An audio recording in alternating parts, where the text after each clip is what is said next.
ನಮಸ್ತೆ ಕರುನಾಡು simple life ಚಾನಲ್ಗೆ ಸ್ವಾಗತ. ಇವತ್ತಿನ ವಿಡಿಯೋದಲ್ಲಿ ನಾವೊಂದು ಜಾತ್ರೆಗೆ ಹೋಗ್ತಾ ಇದ್ದೀವಿ. ಆ ಊರಿನ ಜಾತ್ರೆನ ವಿಡಿಯೋನ ಈ ವಿಡಿಯೋದಲ್ಲಿ ಅಪ್ಲೋಡ್ ಮಾಡ್ತಾ ಇದ್ದೀನಿ.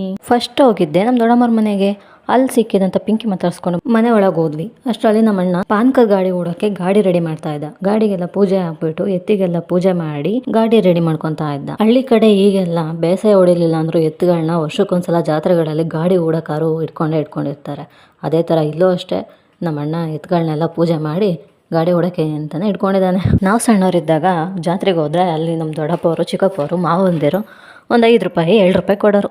ಅದನ್ನ ಇಸ್ಕೊಂಡು ಹೋಗ್ತಿದ್ದೆ ಜಾತ್ರೆ ಬೀದಿಗೆ ಅಲ್ವಾ. ಆ ಖುಷಿ ಇವಾಗ ಕಮ್ಮಿ ಆಗಿರ್ಬೋದು, ಆದರೆ ಸ್ವಲ್ಪ ಚೇಂಜಸ್ ಆಗಿದೆ ಅಷ್ಟೇ ಅನ್ಸುತ್ತೆ. ಅವಾಗ ನಾವು ಸಣ್ಣವರಿದ್ದಾಗ ಸಣ್ಣ ಆಟ ಸಾಮಾನು ತಗೊಳ್ಳೋ ಆಸೆ ನಮಗಿತ್ತು. ಈಗ ಮಕ್ಳುಗಳಿಗೆ ಕೊಡಿಸೋ ಆಸೆ ಅಷ್ಟೇ, ಇನ್ನೇನು ಡಿಫ್ರೆನ್ಸ್ ಇಲ್ಲ. ಫೈನಲಿ ನಮ್ಮ ಅಣ್ಣ ಗಾಡಿ ಓಡಾಯಿತು. ಅವನು ಮುಂದೆಗಡೆ ಪಾನ್ಕದ ಗಾಡಿ ತಗೊಂಡು ಹೋದ. ನಂತರ ಹೋಗಿದ್ದೆ ತೇರಿನ ಬೀದಿಗೆ. ಅಲ್ಲಿ ತೇರು ಎಳೆಯೋದನ್ನ ನೋಡಿ ಅಪ್ಪ ದೇವರೇ ಒಳ್ಳೇದು ಮಾಡಪ್ಪ ಅಂತ ಕೈ ಮುಗ್ದು ತೇರಿನ ಕಳ್ಸೋಕೆ 2 ಬಾಳೆಹಣ್ಣು ಹೊಡೆದೆ.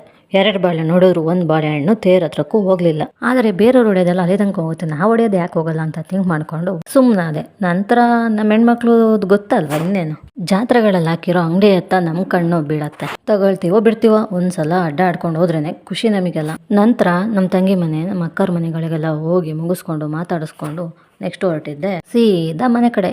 ಇಲ್ಲಿಗೆ ಇವತ್ತಿನ ವಿಡಿಯೋ ಮುಗೀತು. ಸಿಗ್ತೀನಿ ನೆಕ್ಸ್ಟ್ ವಿಡಿಯೋದೊಂದಿಗೆ. ವಿಡಿಯೋ ಇಷ್ಟ ಆಗಿದ್ರೆ ಲೈಕ್ ಮಾಡಿ ಹಾಗೂ ಶೇರ್ ಮಾಡಿ.